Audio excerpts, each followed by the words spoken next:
The great people over at fun.com sent me this suit. You may have seen me wearing it on all of my social media things. I love it so much. It's a comic book themed tie and pocket square and oh yeah, full suit. Check it out. Bam! What? I love this thing and I never want to take it off. I want to wear it in every single video. They have a ton more like this over at their website, fun.com. Go check it out. Link in the description below. But wearing this suit made me think about superhero costumes. How's that for a forced transition? But seriously though, last year around this time we did a 4-part series about why superhero costumes are designed the way they are. Everything from capes, spandex, underwear on the outside of the pants, and those awesome white eyes, a la Batman. I had plenty of other videos lined up for this month, including some Christmas special stuff, but you know what? Gosh dang it, I love superhero costumes, and I want to revisit this series. So over the next couple weeks, we're going to be talking more about superhero costumes, but instead of talking about why they're designed the way they are, I want to take a look at the function of costumes, why they are so important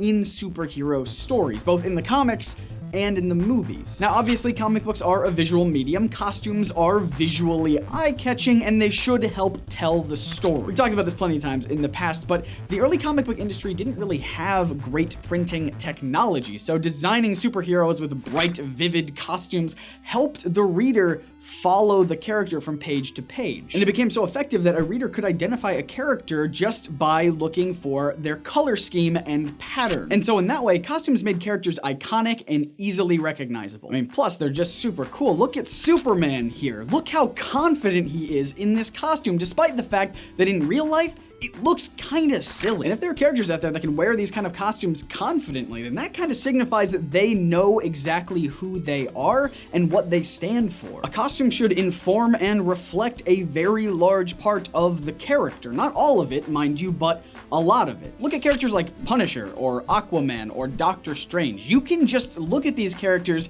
and know a lot about them instantly just by what they're wearing. And that's a huge part of what costumes are for. As comic scholar Peter Coogan points out, quote, "The difference between Superman and earlier figures such as the Shadow or Doc Savage lies in the element of identity central to the superhero, the costume. Although Superman was not the first costume hero, his costume marks a clear and striking departure from those of the pulp heroes.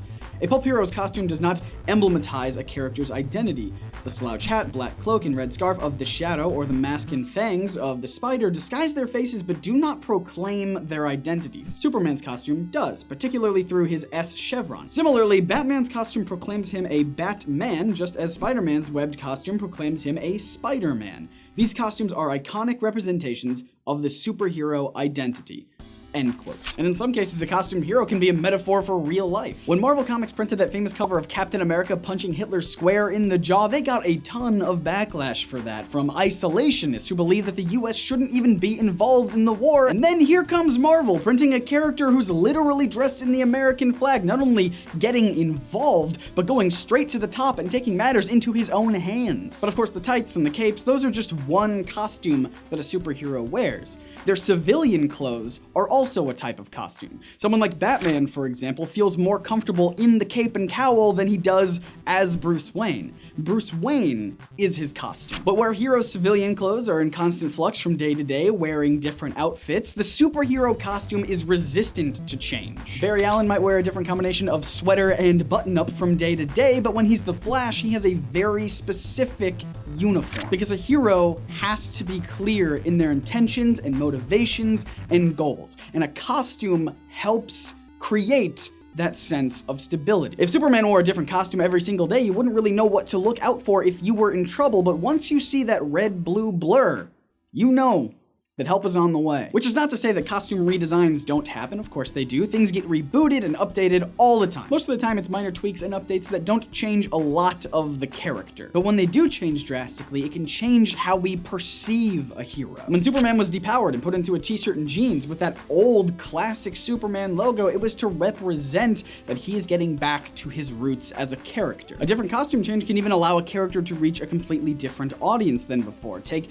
Batgirl's redesign, or even how Marvel will take characters from the comics and make them look like their counterparts in the movies. This is all an attempt to reach a different audience, someone who might not be familiar with a character's classic costume and more familiar with their movie costume, which honestly could be an entire video of itself, but let's get back on track. I could talk about superhero costumes forever, and honestly, I was planning on it, but I figured with all of the thoughts that I had, the video would turn out to be a 40-minute long, rambling, disjointed mess. But I figured to save you all from that, I would just break this up into individual chunks, critically examining very specific superheroes as case studies. So, over the next couple of weeks, we're going to be taking a look at characters like Superman and the X-Men, Watchmen, even the movies, and seeing what they're doing right and wrong with superhero costumes. The importance of Superman's cape, for instance, or why he doesn't wear a mask and why that's so effective. Why the X-Men having a unified costume theme is significant. How Watchmen deals with the power of masks and identity. And how costume designers for comic book movies design supersuits, how it informs the actor, and how restricting movement might actually be beneficial. And if there's time, potentially talk about cosplay. But all of this is just in the works right now. I'm still writing all of these videos, which is also why I wanted to make this video. To inform you about what's going to be happening, and also to get the conversation started right now. Maybe I could even use some of your comments in these upcoming videos. So all this is going to start next week, but not before we do a Star Wars video, because I forgot Star Wars was happening. So that's going to be first, and then we'll move on to superhero costumes. So once again, huge thanks to fun.com for sending this awesome comic book suit. Go check them out. They've got a ton of other ones like Joker and Hulk and Iron Man, just a bunch of great stuff over there. Links are in the description, and while you're down there, hit that like button and that big sexy subscribe button. If you can't wait to learn about superhero costumes, we've got an entire playlist already from last year that you can binge watch to get ready. So you can click right here to watch that. My name is Scott, reminding you to read between the panels and grow smarter through comics. See ya.